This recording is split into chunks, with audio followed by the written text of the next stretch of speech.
good morning, everyone. Good evening, good afternoon, wherever you might be in the world. I hope you are having a good day and that you and your loved ones are staying safe. I'm Maria Wich-Vila, and I am so excited that GMAT Club has asked me back again to speak with all of you and to share my thoughts on today. We're going to be talking about, is a top MBA worth it, right? What are some of the pros and the cons of, I think there's so much emphasis on getting in and getting accepted, and I have to get accepted, and I have to get accepted. And then in my work as an admissions consultant, I work with people and they get in, and then they're like, oh, but now I don't know if I want to go. And I'm like, oh, we just did all this work. And now, maybe you should have thought of this stuff earlier. So in today's session, I am going to talk to you about what I think some of the key facets or considerations are if you are considering enrolling in a top MBA program.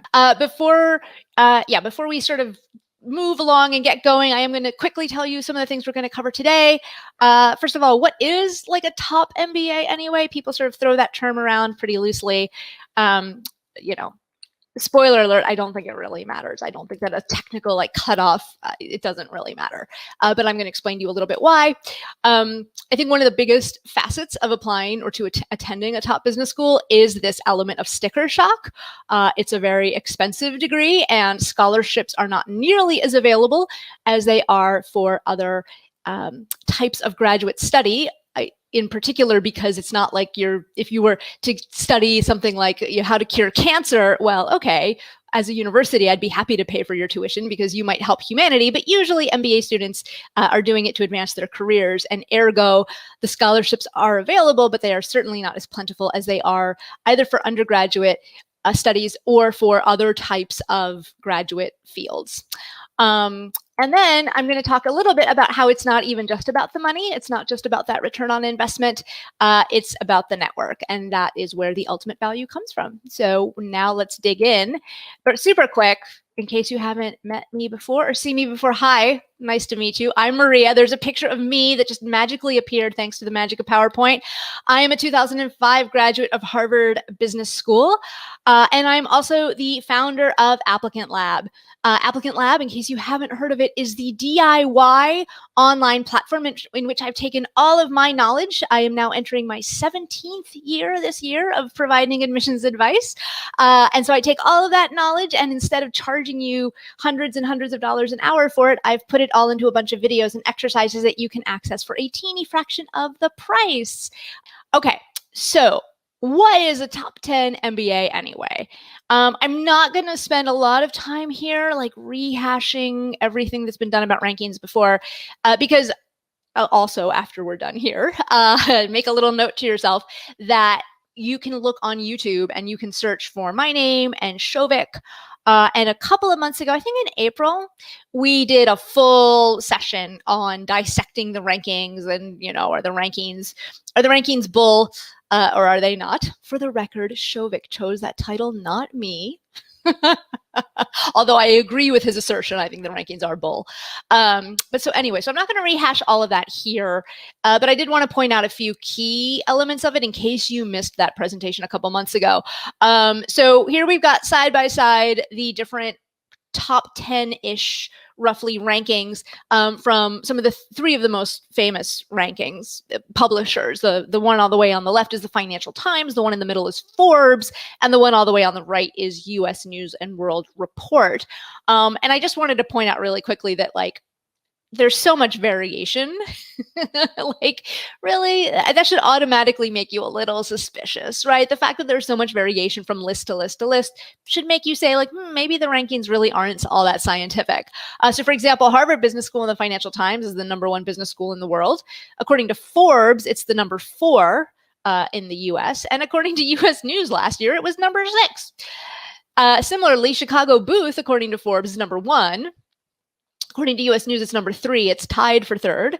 But then according to the Financial Times, it's 10th. So automatically, I'm not going to get into the different, criteria that they use, but really, how can there be this much variation if these rankings really are kind of, set in stone and done with very high tech and scientific precision?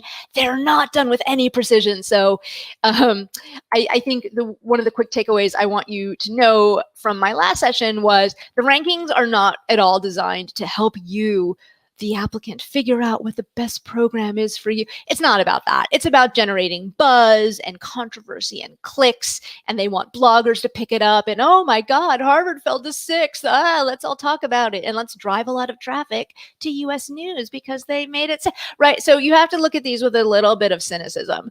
They are directionally useful, but the actual ranking between 4th versus 5th, who cares? Also, I wanted to make it clear that the top MBA really does vary based upon your career goals.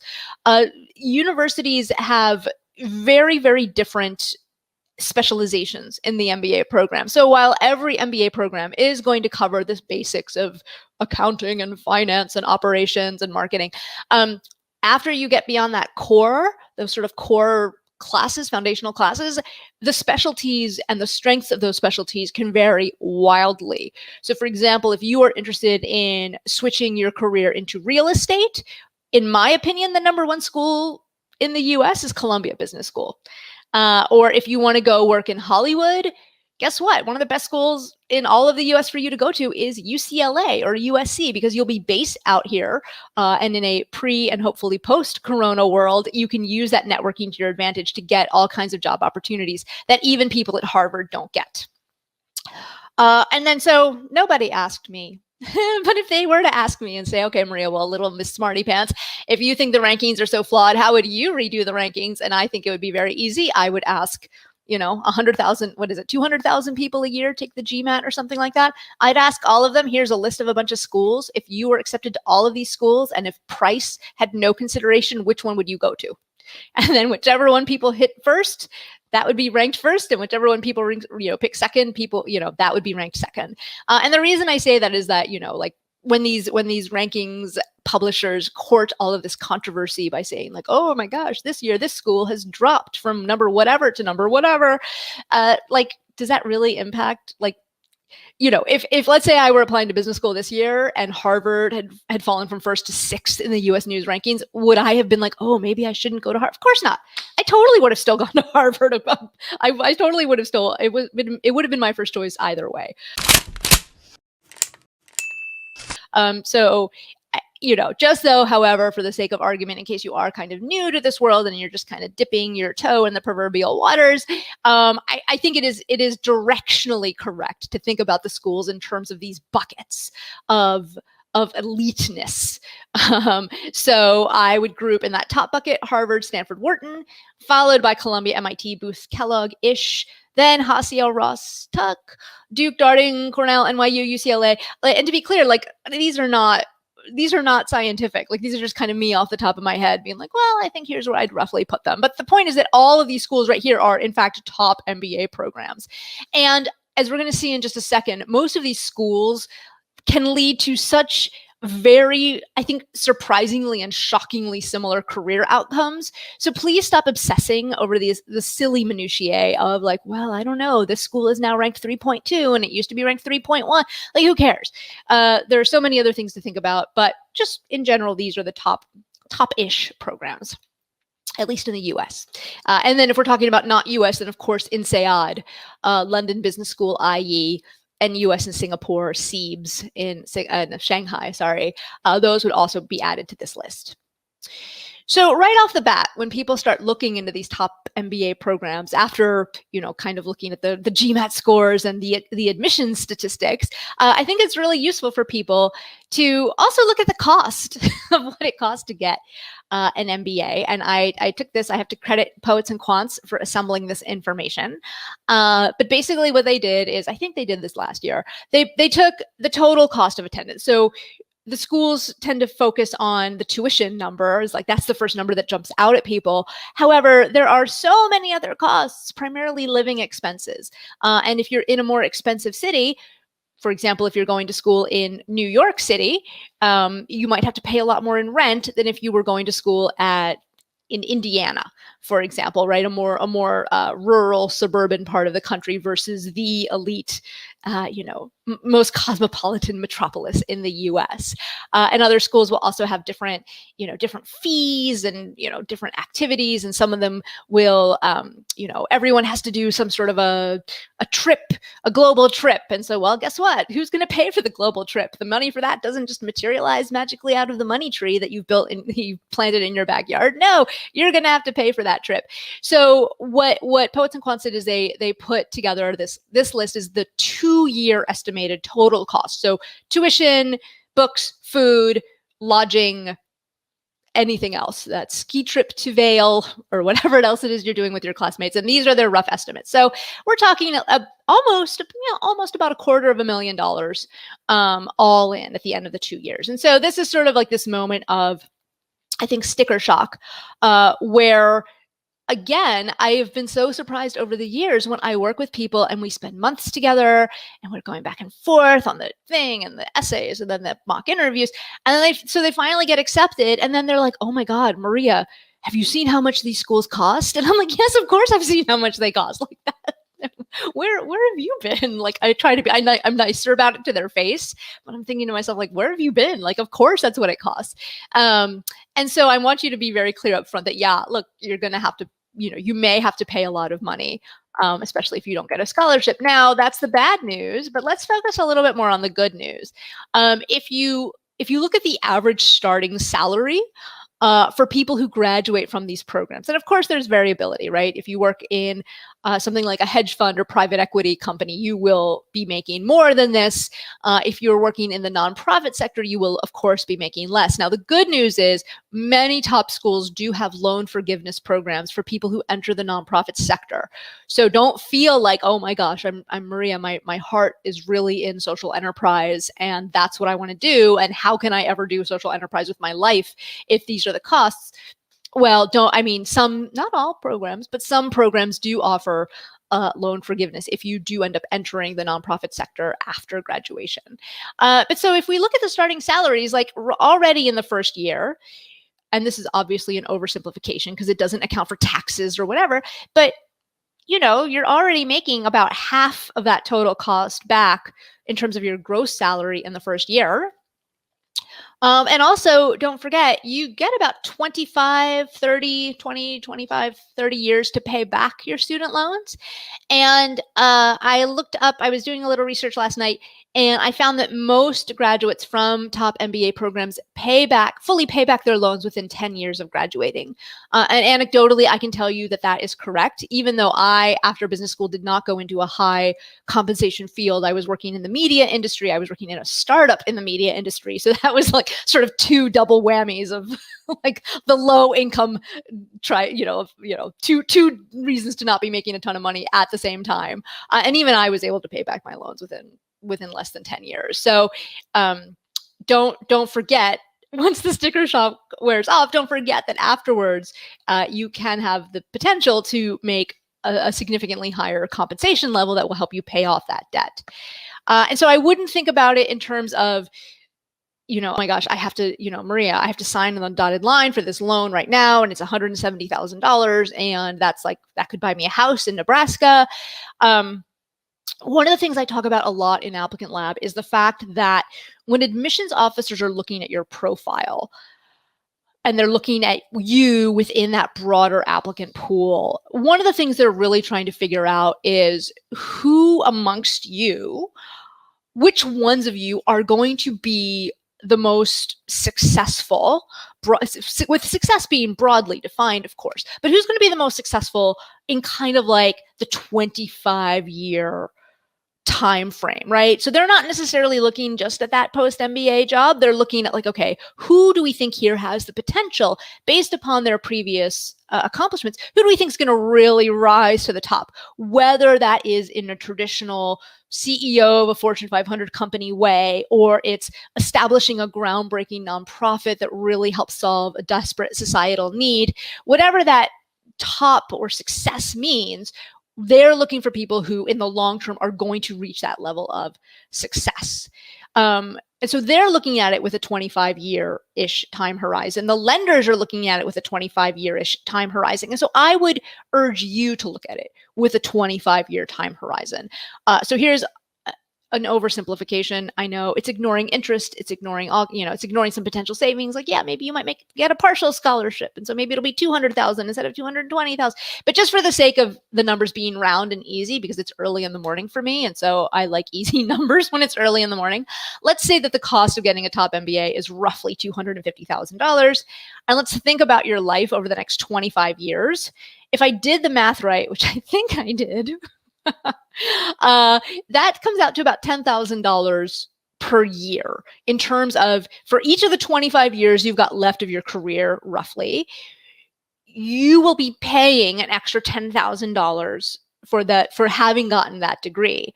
And so I think one of the ways that I try to urge people to think about it is, do you think that your earnings potential over the course of your career will, on average, be at least $10,000 a year more than it would have been if you would have not gotten the MBA?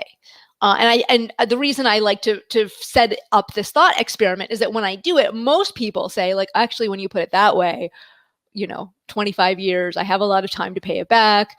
If need be, like, one of the things I did to help pay off my loans pretty quickly is I lived very frugally.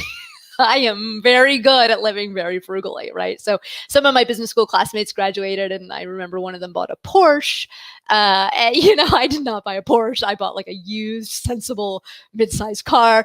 I did not live in the the Hollywood Hills. I was living in a more modest neighborhood. But so, I was like, look, I really, my goal right now is to pay off these loans, and I don't need the fancy stuff.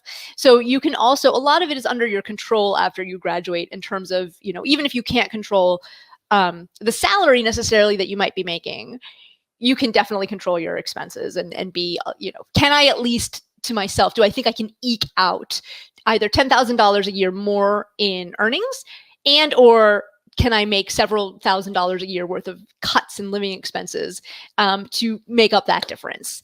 And so when I put it that way, most people are like, actually, yeah, when you put it that way, that seems really feasible. And if at this moment you're looking at this and you're like, Maria, it actually doesn't seem feasible at all. This is still really scary. I don't know. Like, I'm really scared about this. Here's what I would lovingly but critically say back to you. And I would push back on you and say, look, here's the thing. Full-time MBA programs are actually loss leaders. And by that, I mean, the schools themselves do not really make any profit on the MBA program. Where they make all of their profit is in the executive education and or the publishing arm of the school. So for example, Harvard Business Review, I don't know if you've ever purchased it or if you've ever read it. It is not a cheap magazine. It's pretty pricey. And Harvard also publishes a bunch of case studies that then other business schools and people purchase. So the MBA program itself is actually a loss leader for them. They don't make money on the MBA students, even the ones who are paying full freight. And so I think what I would say to someone who's like, oh, it's still too much, is, so, okay, here's the thing. If an MBA program, think of an MBA program in admissions office, almost like venture capitalists. But instead of investing in companies, trying to pick which of these companies, which ones are going to be the winners and which ones are going to go away, they're kind of doing that with people. And so they're trying to pick which of the people are going to be the winners in this sort of career horse race. I am mixing my metaphors all over. Whew. But do you see what I'm saying? Like, they're trying to pick the people within this applicant pool that we think are going to be the ones who advance to the top of their fields. And so we're taking a bet as admissions officers. We're taking a bet on you. We're taking a risk. We, however, are willing to invest in you by accepting you into our MBA program. And so if you're not willing to make that investment in yourself, if you're not willing to take a chance on yourself, and if you're not willing to take on that level of risk, what I would lovingly but critically say to you is, then why should an MBA program take that risk on you? Right? It's gotta be a two-way street. If they're going to take a risk on you and a chance on you, you've got to be confident enough in yourself that you are willing to take that risk on yourself. So it's not just, though, about the money and the calculations and let's divide this. And I'm sure right now, I can't see the chat box right now because I have my full screen on my PowerPoint, but I'm sure someone right now is like, but you're, that 250, you are not accounting for interest payments and the compounding interest and the what. I know I'm not, but it's just sort of for the purposes of illustration. But moving beyond money, even beyond my overly simplified purposes of illustration examples, let's not forget that business school, it's actually school. This is another thing that people, when they're applying, they tend to somehow sort of forget. The biggest way in which people forget this is when they say things like, oh, I'm just not a good test taker. I've never been that comfortable with numbers. I don't do well under pressure.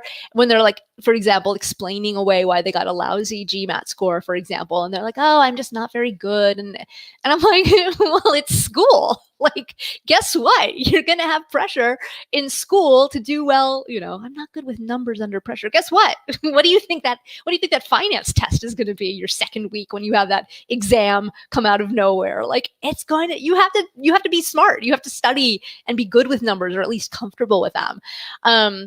So when you get to business school, you actually take classes. And some of those classes, most of them, not all, I'm going to be honest, but most of those classes are actually pretty useful. Not just the ones that teach you those core business skills or those electives in those areas of business that are interesting for you, but also the kind of people management classes are so useful. Negotiating or managing teams, that sort of stuff, man, that is gold. That sort of knowledge is pure gold, because you're going to need to know how to lead and manage others. I mean, no matter where you end up going with your life, it's a valuable skill set to have, right? So the sorts of things you learn in business school can be useful. Sure, if you want to go for the brass ring or whatever and become a Fortune 500 CEO, great, go for it. The MBA can be useful there. But it's also useful if you decide to start your own nonprofit, either as your full-time profession or something on the side that you do on the weekends in your spare time.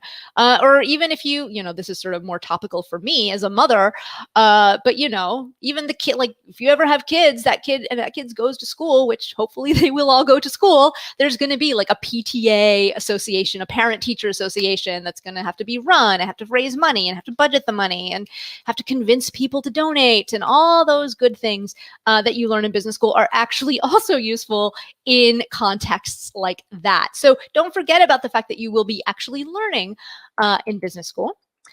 That having been said, I do want to point out that the book knowledge, a lot of the class knowledge, as a lot of it is obsolete, or maybe you might forget some of it after a few years after you graduate, right? So in terms of the immediate payback or the immediate benefit of that knowledge, that's going to happen almost immediately in those first one or two jobs you get out of business school. I graduated from business school in 2005.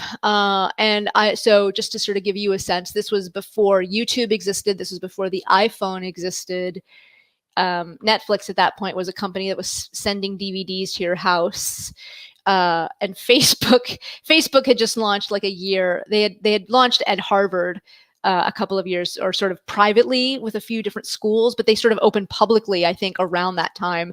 And it's funny, I sat next to a guy in a class who was like, I'm going to go to a company called Facebook. And I was like, Facebook, what's that? And he was like, it's a social network. And I'm like, oh, you mean like Friendster? And he's like, no, it's a little bit better than Friendster. And I'm like, well, is it like MySpace? And he's like, no, it's and I remember thinking to myself, this guy's a sucker. Like, there's already so many social networks. Why do we need another one for? And he retired. Like, he's super rich.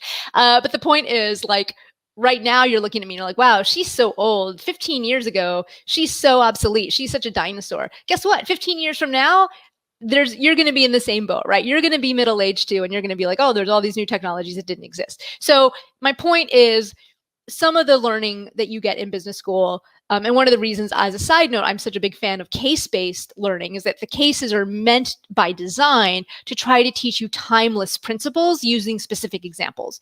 And so the hope is that even if the world changes completely and all of a sudden people start watching movies on their phones, which is something that was incomprehensible when I graduated so many years ago, even when the world changes so dramatically, you are a lot of those lessons will still be applicable, but just maybe not as directly applicable.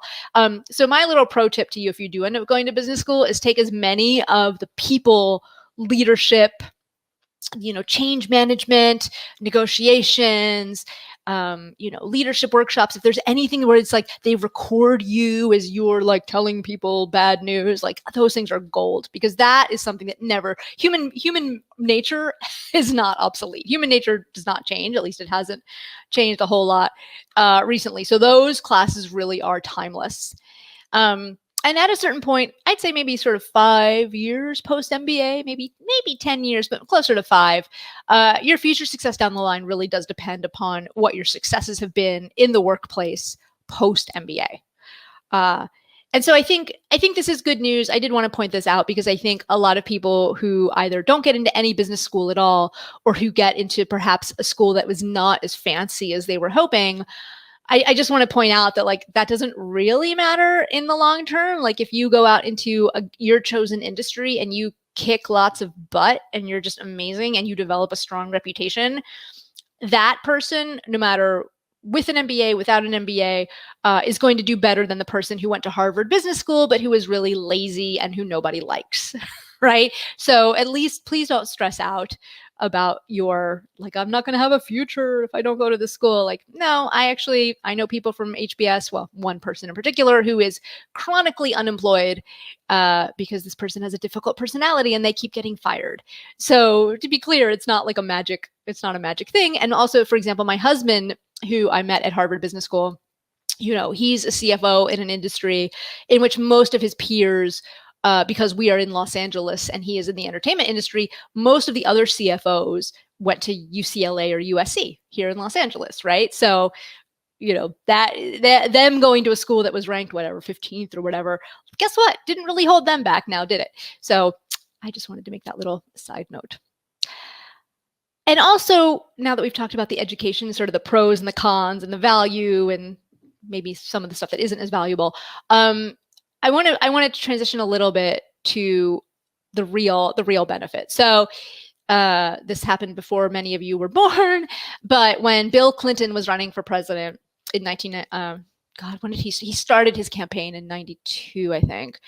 Oh no, he was running in 92. I'm sorry. So he had this advisor who was really, really famous for saying to him, like, it's the economy, stupid, right? Just focus your campaign on the economy, and that's how you're going to win this election.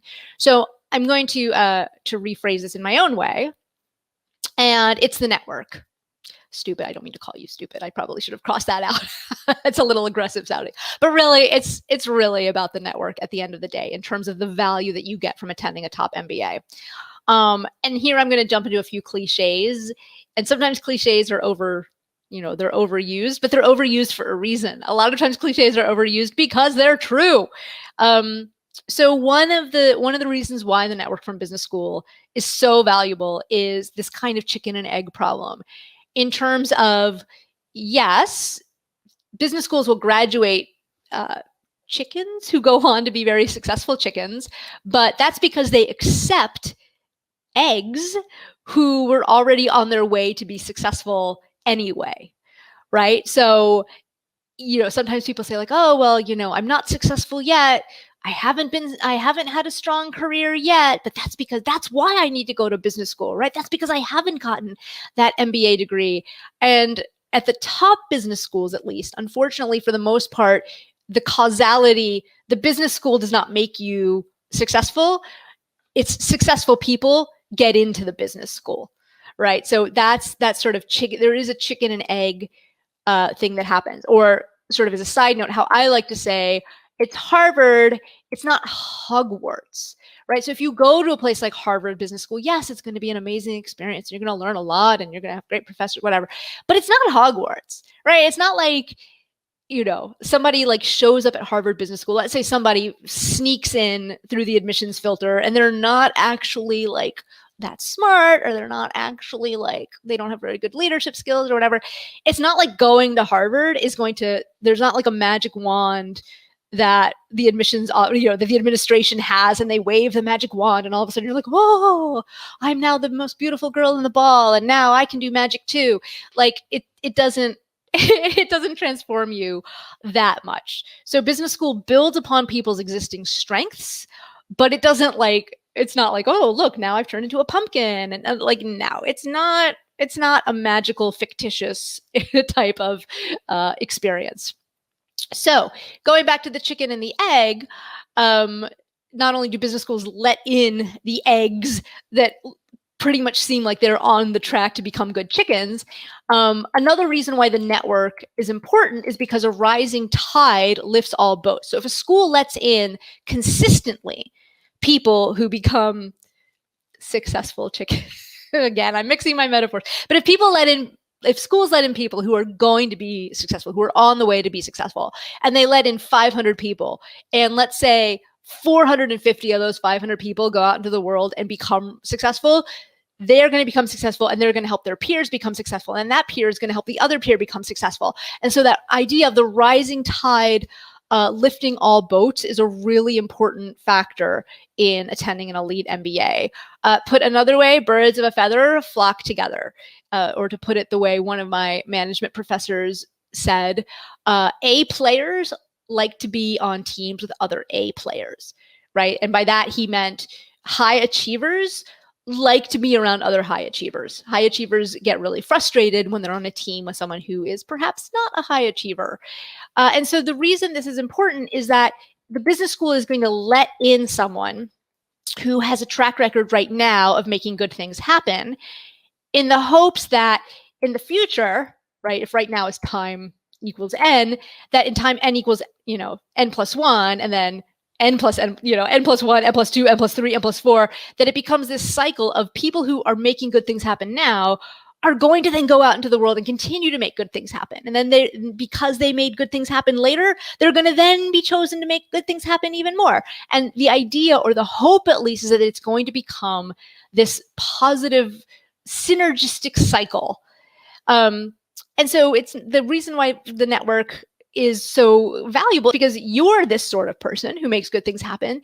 And so now at business school, you're going to be surrounded by other people who are also this sort of person.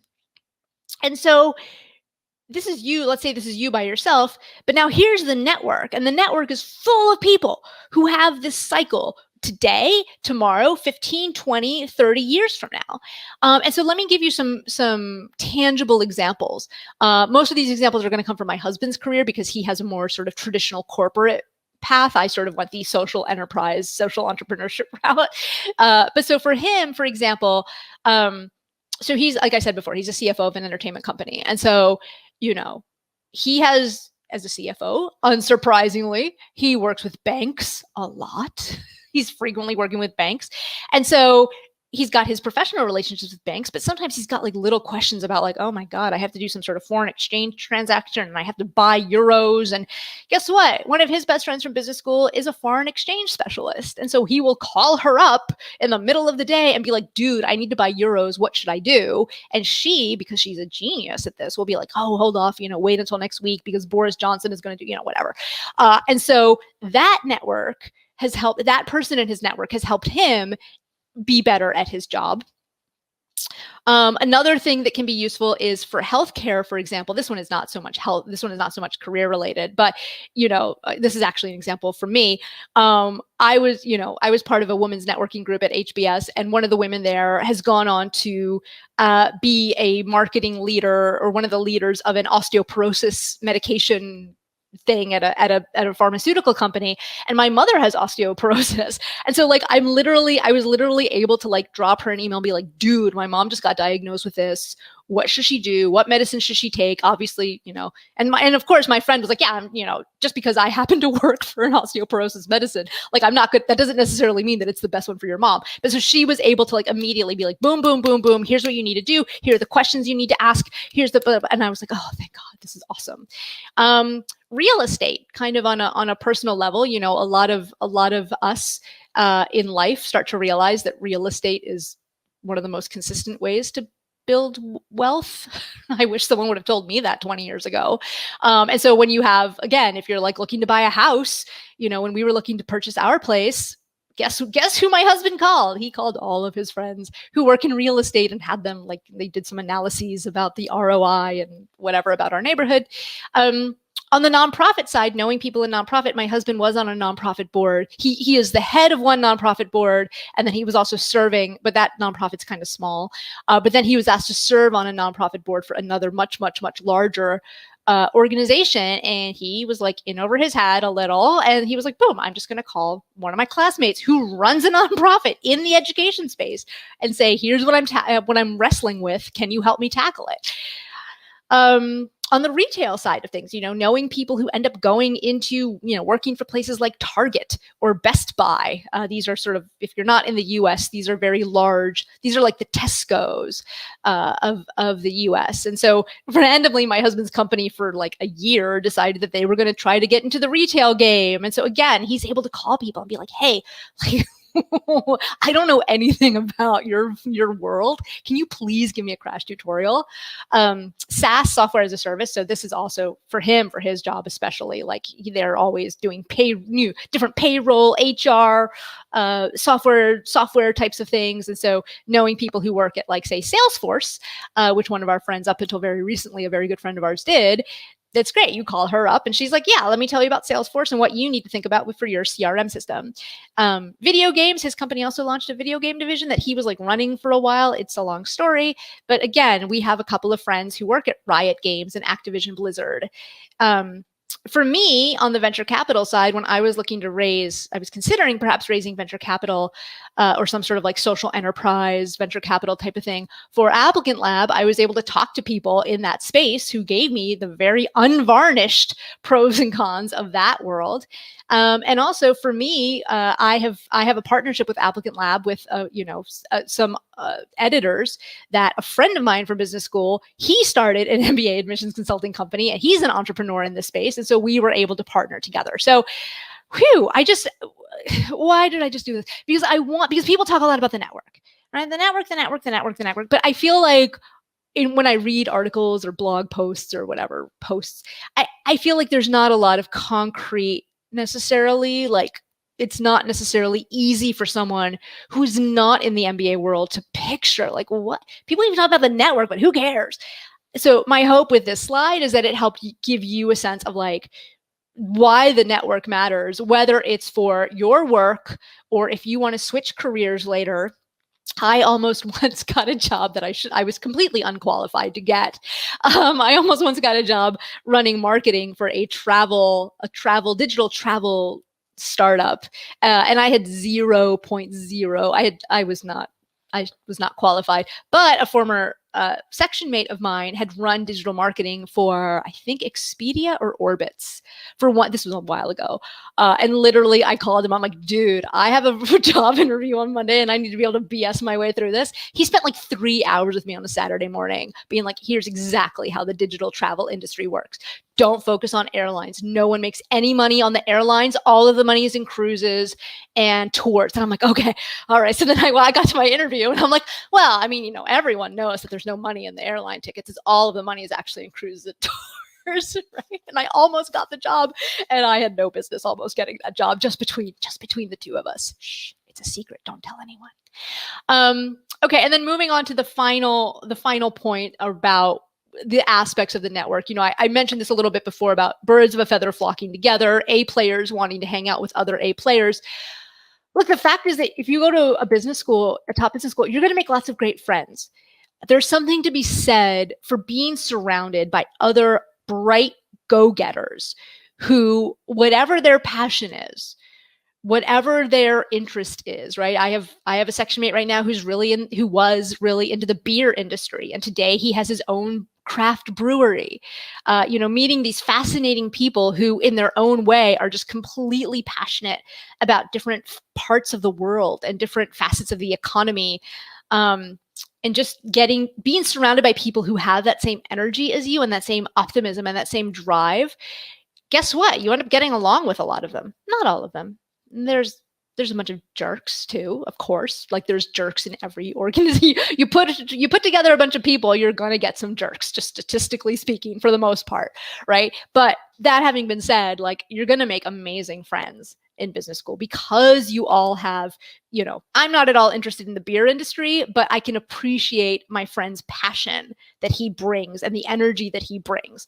And I don't share another friend of ours' passion for the real estate industry, but it's so cool to talk to him about his projects and to see him get all excited about this like hotel that he's helping build. And, and you end up connecting with people because we're on that same sort of wavelength of birds of a feather flocking together. And on a most minor side note, if you're single, you might find a spouse like I did. Here's a picture of me at my wedding. And the joke is that you get your MRS degree at business school. I hate that joke. I did not go to business. I was not at all. I am so independent. I was like, I am not here to find a man. I am here to advance my career. And then I just so happened to, I accidentally ended up finding my husband at business school. So what are some conclusions that I would like for you to take away from our time here today? First of all, it goes without saying that getting into a top business school is really hard. I hope that in some of the stories that I told here today, some of the anecdotes that I used, I conveyed to you, especially this is useful if you're new to this process, that it's not just about a test score. Like I realize that in some parts of the world, for example, in India, doing very well on a test like the GMAT, let's say, is like, that's the thing that gets you into school. You do well on the test and that's pretty much it. You're pretty much getting in. It's not at all like that in the US. So just because you get a super high GMAT score, that's great. A high GMAT score is definitely better than a low GMAT score, but it's not enough. It is necessary, but not sufficient. It does not mean automatic admission, because they're going to be looking for that previous track record of success in whatever environment you've been in. And then getting into a top school, or going to a top school, it's really expensive. But think about it in the long term. Think about some of the long-term doors it can open. Think about the fact that a lot of these post-MBA jobs pay enough. Even if you only, let's say you are in the US on sort of an international visa and you only get 3 years. If you do the STEM designated MBA, you only guaranteed 3 years of working in the US afterwards. Even with the 3 years, I was talking to someone last night who is from a developing country, and I was like, well, what's going to happen if you have to go back after a couple years? And he was like, well, I'm saving tons of money, and I think I'll be maybe not completely done with the loan repayment, but I'm going to be in a pretty good place. And again, as I mentioned before, if you work for an NGO or nonprofit, there are often loan reduction or loan forgiveness programs. Also, it can help you switch into a career that you otherwise probably could not make a switch into. I didn't really touch upon this in the past because I just wanted to make that sort of like, hey, here's the average salary. But the thing we didn't really get into is that really only in business school can someone who's worked in the nonprofit sector for several years go to business school and then end up getting a job at Microsoft that pays 10 times what they were making before. Or, pivoting again, let's say you've never worked in real estate. And I just said 2 slides ago that real estate is actually like one of the best ways to build wealth. And you're like, oh, wow, if that's true, I want to get into real estate too. Like if you don't currently work in real estate, you can't just walk into a real estate office or a real estate private equity firm and be like, hey, I don't know anything about what you guys do here, but I'm smart. So just, hire me. You can't do that. But if you get an MBA and you take the right classes, blah, blah, blah, blah, blah, you can make that transition. And then the network. People talk about the network all the time. And the reason it's so valuable, it's not just, because it's basically because you're going to be surrounded by people who make positive change, who are driven to make positive change, whether in nonprofits or in the workforce. And so by being surrounded by those people, not just in school, but for the many years after school, you're just sort of surrounded by people who are just as committed to hustling as you are. So people who have that positive energy, there's something to be said for having a group of friends that you take with you for the rest of your life that have those attributes, not only because they can be helpful for you professionally, or they can be helpful for you if you're making some sort of a real estate investment, but also just because it's nice to be around people like that. So before I end here are all the different pieces of an MBA application. They all have to move together. Otherwise, the machinery comes screeching to a grinding halt. And at Applicant Lab, I help teach you how to make the pieces of your machinery flow together. It is a competitive process, but there are definitely ways for you to tell your story in a way that maximizes your chances of getting in. Right? There's no such thing as like an essay that will guarantee that you get in. That's preposterous. But to the extent that many of you in the applicant pool look really similar on paper to a lot of other people in the applicant pool, the ability to tell your story and tell it well can often make the difference. You know, if they're looking at, say, 50 different product managers who all work in the enterprise software space, and they're like, we got to pick 2 out of the 50, often what makes the difference is the way in which the story is told. So just a reminder, Applicant Lab costs $349 versus the $8,000 plus admissions consultants will charge, which is less than 1 hour of my time, or with with an expert of my caliber. One final note, if you found any of this useful, please sign up for the free trial at applicantlab.com. And also please give a click on the like button on this video. So that way, if I get more likes than other admissions consultants, GMAT Club will be more likely to ask me to come back. So show me some of that love if you liked me, unless if you were that person who was spamming, in which case go away. All right. Thanks so much, everyone. Bye-bye. Bye, Abhijit. I'm ready to end now.